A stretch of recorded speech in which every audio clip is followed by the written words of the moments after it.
Hello friends, तो आज हम डिस्कस करेंगे 3D आई ड्रॉपर टूल और 3D बकेट टूल का। और शुरू में हम डिस्कस करेंगे कि किस तरह से बेसिक जो आई ड्रॉपर टूल होता है उसमें और 3D आई ड्रॉपर में क्या फ़र्क होता है, 3D आई ड्रॉपर कहाँ वर्क करता है और कहाँ वर्क नहीं करता है। फिर हम डिफरेंट मॉडल्स के ऊपर उसको अप्लाई करेंगे और उसके डिफरेंट एंगल्स बनाएंगे और उसके जो 3D मॉडल्स को हम किस तरह से ट्विस्ट करके डिफरेंट एंगल्स पे उसका व्यू ले सकते हैं।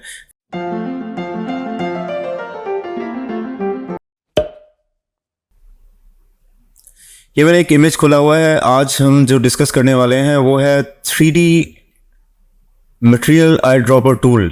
अच्छा, इस टूल को यूज़ करने के लिए आपको एक टूल और समझना पड़ेगा, वो है 3D मटेरियल ड्रॉप टूल। तो हम इन दो टूल्स को आज कवर करेंगे अपनी वीडियो के अंदर। अच्छा, पहले मैं डिफरेंस दिखा देता हूँ नॉर्मल जो आई ड्रॉपर है और जो 3D है वो कैसे वर्क करता है। बेसिकली नॉर्मल आई ड्रॉपर तो आपको कलर इन्फॉर्मेशन लेने के लिए यूज़ होता है। मैं डिफरेंट क्लिक कर रहा हूँ, ऑफ कोर्स इसकी इन्फॉर्मेशन लेने के लिए या तो मैं इन्फॉर्मेशन को ओपन करके रखूँगा और या मैं इसके अंदर वैल्यूज़ को चेक करूँगा कि मैंने अभी कौन सी वैल्यूज़ ली हुई हैं। ये तो एक नॉर्मल आई ड्रॉपर जो कलर लेने की इन्फॉर्मेशन होती है। अगर मैं यहाँ पे इस 3D आई ड्रॉपर को यूज़ करूँगा और क्लिक करूँगा तो आप देख सकते हैं कि ये यहाँ वर्क नहीं कर रहा। इवन मैं अगर चाहूँ तो ये 3D ड्रॉपर टूल भी यहाँ वर्क नहीं कर रहा। तो ये लोग कंफ्यूज हो जाते हैं कि ये टूल है बट ये यूज़ क्यों नहीं हो पा रहा। तो उसके लिए पहले इसके लिए कोई 3D मॉडल बनाना बहुत ज़रूरी है। तो 3D मॉडल हम बनाते हैं, अभी देखते हैं कि 3D मॉडल बेसिक एक बना के उसको कैसे यूज़ किया जाता है वो हम देख लेते हैं। अच्छा, ये बेसिकली कोई भी अगर 3D मॉडल बेसिक से बनाना है तो आपको यहाँ पे ये 3D मेन्यू के अंदर आके यहाँ पे new mesh layer from layer करके मैश प्रीसेट्स में आपको जो बने बनाए होते हैं, आप अभी नया तो नहीं बना रहे, मैं इस वीडियो में सिर्फ आपको डिमॉन्स्ट्रेट कर रहा हूँ कि किस तरह से ये आई ड्रॉपर टूल यूज़ हो सकता है। तो इसके अंदर में जैसे मैंने कोई भी जैसे मैंने क्यूब ले लिया तो ये पूछ रहा है कि you are about to create a 3D layer, would you like to switch to 3D workshop. तो मैं अभी इसको फिलहाल के लिए नो कर देता हूँ क्योंकि वो फिर सारे मेन्यूज़ को चेंज कर देता है। तो मैं अभी फ़िलहाल के लिए तो मैं इसको नॉर्मल लेयर्स में रहते हुए ही काम करना चाहूँगा। अच्छा, इसके लिए एक चीज़ मैं सजेस्ट करूँगा कि आप इसको यूज़ करने से पहले आप मूव टूल को सिलेक्ट कर लीजिएगा, अदरवाइज़ ये ऑप्शंस अपीयर नहीं होंगे। यहाँ के ऑप्शंस आपको ये ऑप्शन लेने के लिए मूव टूल के अंदर ही सिलेक्ट करना होगा, तब आप ये ले सकते हैं। अभी आपने एक चेक किया कि मैंने जब क्लिक किया तो उसने एक बॉक्स सा बना दिया, एक लाइक स्क्वायर बना दिया और साइड पे ब्लैंक एरिया क्रिएट कर दिया। देखने में ऐसा लग रहा है बट उसने इसकी इंफॉर्मेशन को लेके गैदर करके एक जो मैंने एक सेलेक्ट किया था 3D मॉडल क्यूब, इसमें क्यूब के अंदर वो इसने क्यूब को सिलेक्ट कर लिया है। पर इसके अभी व्यू के एंगल थोड़े से चेक करने के लिए हमें ये डिफरेंट टूल्स का यूज़ करना पड़ेगा।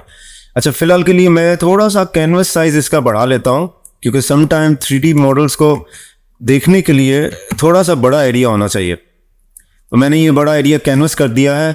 अब मैं यहाँ ये फर्स्ट टूल जो है इसको object the 3D camera, second है roll the 3D camera, third है पैन द 3D कैमरा। हम इन तीन को यूज़ करेंगे, बाकी जो है वो बेसिकली उसको सेक्शंस पे डिवाइड कर देते हैं। अच्छा, अगर इसको लेके मैं इसको मूव करता हूँ, मैंने इसको माउस से सिर्फ इसको एंगल पे लेकर, जैसे मैं ये देखें मैं इसे मूव कर रहा हूँ, देखने में ऐसा लगता है कि बीच में वो रेंडर कर रहा होता है, इस वजह से वो प्रीव्यू इसमें से गायब हो जाता है।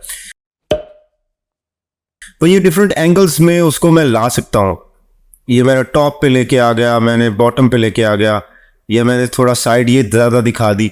तो ये बेसिकली उसने इमेज को 3D उसमें डाल दिया है। अच्छा, मैं इसके डिफरेंट दूसरा ऑप्शन दिखाना चाहूँ तो ये बेसिकली इसको शिफ्ट करने के लिए मैं इसको राउंडेड इसको किसी भी एंगल में घुमा सकता हूँ। ये आप देखें, मैं इसको जितना घुमा रहा हूँ ये उसकी शेप को उतना ही ऐसे राउंड एक रोटेट किया जा रहा है। और ये जो है ये इसको बेसिकली पोजीशन को मूव करने के लिए, ये आप देखें इसको जब मैं करता हूँ तो एक पोजीशन का एरो भी आ जाता है। तो ये इसको नीचे या इसको इस साइड पे मूव करने के लिए। तो ये तीन ही आप बेसिक अंडरस्टैंडिंग के लिए यूज़ कीजिएगा। तो अब हम डिस्कस करेंगे बेसिकली कि इन टूल्स का कैसे यूज़ किया जाता है। इन टूल्स को यूज़ करने के लिए आपको पहले ये सेकंड वाला 3D आई ड्रॉपर टूल लेना होगा। इसकी भी कमांड जो है ये आई है, आपको शिफ्ट आई प्रेस करना होगा एक दफ़ा, तो आपका ये सिलेक्ट हो जाएगा। तो इसको मैंने अगर सेलेक्ट कर लिया और मैंने अगर यहाँ से देखें, अब ये वाला भी एक्टिव हुआ हुआ इस पर, ये तो खाली बेसिक इन्फॉर्मेशन। अब देखिए 3D वाला वर्क कर रहा है। मैंने 3D सेलेक्ट किया हुआ, 3D वाला यहाँ पे वर्क कर रहा है क्योंकि मैंने 3D मॉडल क्रिएट कर लिया है, तो उसके बाद इन्फॉर्मेशन आ रही है।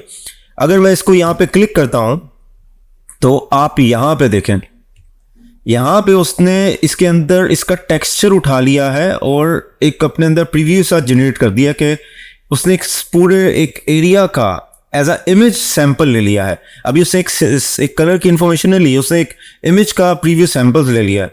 इसको किसी जगह पे भी फिल करने के लिए मुझे ये अब 3D इसका बकेट का यूज़ करना होगा। इसको जब मैं करके फिल करूँगा तो यहाँ देखें आप, बहुत इंटरेस्टिंगली एक सही इसी एंगल में, जिस उस एंगल में वो दिखा रहा है उसी एंगल में वो उसको उसके ऊपर प्लेस कर देगा। उसकी देखिए उससे डायमेंशंस भी चेंज किए हैं, फ्लैट नज़र नहीं आ रहा, उसका प्रीव्यू एग्जैक्टली वैसे ही लग रहा है जैसे 3D मॉडल होता है। तो मैं जितनी जगह चाहूँ इसको बार बार, अब जैसे देखें यहाँ उससे सेम इमेज लिया लेकिन यहाँ शेडो था, शेडो के साथ जितनी लाइट उसको मिल रही थी उसने उसी तरह इमेज को डार्क करते हुए उसको अप्लाई किया। अच्छा, मैंने एक और इमेज खोला है, मैं चाहता हूँ कि इसके अंदर दोबारा मैं उसी तरह से 3D जो है एक नया मॉडल बनाऊँ और इसके ऊपर यूज़ करूँ। बेसिकली इसी तरह मैश प्रीसेट के अंदर जाके इस मरतबा अगर आप इसको कोन में कन्वर्ट कर देंगे, मैं अगेन इसको नो करता हूँ और तो ये एक कोन शेप में आ जाएगा। इसको मैं कैनवस साइज़ इसका थोड़ा सा 50x70 थोड़ा सा उससे बड़ा कर लिया करें ताकि वो व्यू में आसानी हो। ये फिर आप वही 3 टूल्स को आप यूज़ कर सकते हैं और आप इसको जब ऐसे करेंगे, ये देखिए बहुत इंटरेस्टिंगली आप, क्योंकि उस साइड पे शैडो था, जब इसको मैं ट्विस्ट करता हूँ तो वो शैडो फ्रंट पे आ जाता है क्योंकि उसने एक जगह पे क्रिएट कर लिया कि ये शैडो आया हुआ है और इसके अंदर। अच्छा, इसके अंदर का मुझे नीचे कलर फिल करना है क्योंकि इसमें एरिया सिर्फ जो है नीचे ही बचा हुआ है, तो मैंने इसको 3D मॉडल को यहाँ पे क्लिक किया, मैंने ये बकेट टूल लिया, 3D बकेट टूल, इसको क्लिक किया तो आप देख सकते हैं कि नीचे भी कलर आ गया। मूव टूल में जाके आप दोबारा से इस पर इसकी ट्विस्टिंग या इसके एंगल्स वगैरह चेंज कर सकते हैं। अच्छा, ये मैंने एक और इमेज खोला हुआ है, हम इस पे भी एक डिफरेंट मॉडल ट्राई करके देखते हैं। मैं 3D में गया, इसके अंदर मैश प्रीसेट के अंदर इस मरतबा हम लाइक पिरामिड ट्राई कर लेते हैं। और पिरामिड अभी तो वो दिखा रहा है कि एक फ्रंट व्यू है उसका, बिल्कुल फ्रंट व्यू से। इसका मैं थोड़ा सा कैनवस साइज थोड़ा सा बड़ा कर लेता हूँ 30x30 और इसको मैं सेंटर में लाके अब मूव टूल से अगर इसको ट्विस्ट करूँगा, इसको थोड़ा सा और करूँगा तो आप देख सकते हैं कि यहाँ अब ये इसने 3 व्यू हमें दिखा रहा है। मैं जितना व्यू दिखाना चाहूँ, वैसे तो इस तरह के इमेजेस में 2 से 3 व्यू ही नज़र आते हैं। आप जब भी किसी चीज़ को एक साइड पर्सपेक्टिव एंगल से देखते हैं तो आपको सारे व्यूज़, जो बैक का व्यू होता है वो कभी भी नज़र नहीं आता, ऑफकोर्स जो फ्रंट में और जो साइड के होते हैं वो नज़र आ रहे होते हैं। तो इसके लिए अगर मैं इसी तरह इसके, हमेशा याद रखिएगा इस टूल को यूज़ करने के बाद आपने जहाँ पे वो एक्टिवली को कलर को डिज़ाइन आपने ऐड किया हुआ है उस जगह पे आपने क्लिक करना होता है, तब वो यहाँ पे अपना सैंपल लेता है और फिर आप इस सैंपल को यूज़ करते हैं फर्दर ये बकेट टूल से और आप यहाँ क्लिक करते हैं। सैंपल सिर्फ एक दफ़ा लिया जाता है, वो बार बार 10 दफ़ा यूज़ करना हो आप कर सकते हैं। इसको दोबारा क्लिक करेंगे तो आप ये देख सकते हैं कि ये यहाँ पे आ जाता है। तो इस तरह से आप 3D मॉडल्स के ऊपर 3D dropper tool, eye dropper और 3D बकेट टूल का यूज़ करके आप चीज़ें उसमें अप्लाई कर सकते हैं और बहुत इंटरेस्टिंग से इमेजेस और 3D मॉडल्स क्रिएट कर सकते हैं। अच्छा, इसको मैं चाहूँ तो बाद में इसको मैं सेव भी कर सकता हूँ। मैं जैसे इसको फ़िलहाल के लिए इमेजेस के अंदर मैंने इसमें डिफरेंट इमेज के मुझे ऑप्शंस मिल रहे हैं। अगर मैं इसको फ़िलहाल के लिए अगर यहाँ पे फ्लैट कर दूँ, फ्लैटन इमेज कर दूँ, तो ये एक सिंगल पेज की तरह हो जाएगा कन्वर्ट, मतलब कि ये एक फ्लैट, आप यहाँ पे देख सकते हैं फ्लैट लेयर में कन्वर्ट हो गया है। अगर आपको लेयर के साथ सेव करना है तो वो बाद में आप बार बार उसको रेंडर कर सकते हैं, बट अगर आप मेन मकसद आपका ये है कि बस जो बना लिया है उसको प्रिंट करना है या उसको 3D मॉडल के तौर पे कहीं पिक्चर यूज़ करनी है, तो उसके लिए आप इसको यहाँ पे मेन्यू में आके फ्लैटन इमेज आप कर दीजिएगा, यहाँ पे आपको ऑप्शन मिल जाएगा। ये बेसिकली उसको पूरी लेयर को फ्लैट करके बैकग्राउंड लेयर में कन्वर्ट कर देगा। फिलहाल के लिए मैं इसको क्रॉप कर लेता हूँ सेलेक्ट करके, control D for D select. और इसको अगर मैं सेव करता हूँ,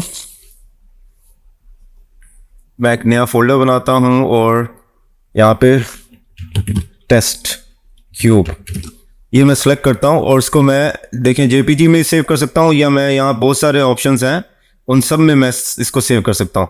फिलहाल के लिए मैं इसको JPG में ही सेव कर लेता हूँ और मैंने टेक्स्ट क्यूब करके इसको यहाँ पे इसको मैंने सेव कर लिया। जो मैंने ये सेव किया था जिस फोल्डर में, वहाँ पे ये अपीयर हो गया है। आप यहाँ देख सकते हैं इसकी इंफॉर्मेशन भी आ गई है। तो ये किस डेट को ये अभी क्रिएट किया गया है, और इसको हम डबल क्लिक करके दोबारा प्रीव्यू भी कर सकते हैं। अच्छा, अगर इस इमेज को आप चाहते हैं कि ये इसी तरह 3D फॉर्म में रहे, इसी तरह इसका शेडो नज़र आए, और आप फिर सेव करना चाह रहे हैं क्योंकि ये अभी जो है ये इस तरह शेप में आया हुआ है, और लेकिन आप चाहते हैं ये ट्रांसपेरेंसी के साथ रहे, तो आप इसके ऊपर एक नई लेयर क्रिएट करें, इसको इसके साथ मर्ज कर दें कंट्रोल E करके, और इसको जब आप सेव करेंगे तो आपके पास PNG का ऑप्शन भी आ जाएगा। PNG के ऑप्शन के अंदर अगर आप टेस्ट क्यूब 2 करके सेव करते हैं,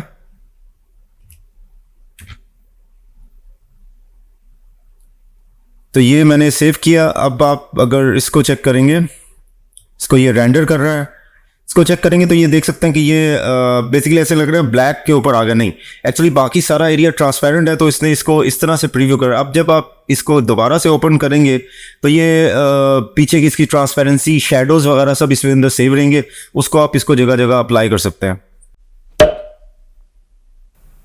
तो फ्रेंड्स, उम्मीद है आज की वीडियो आपको बहुत पसंद आई होगी।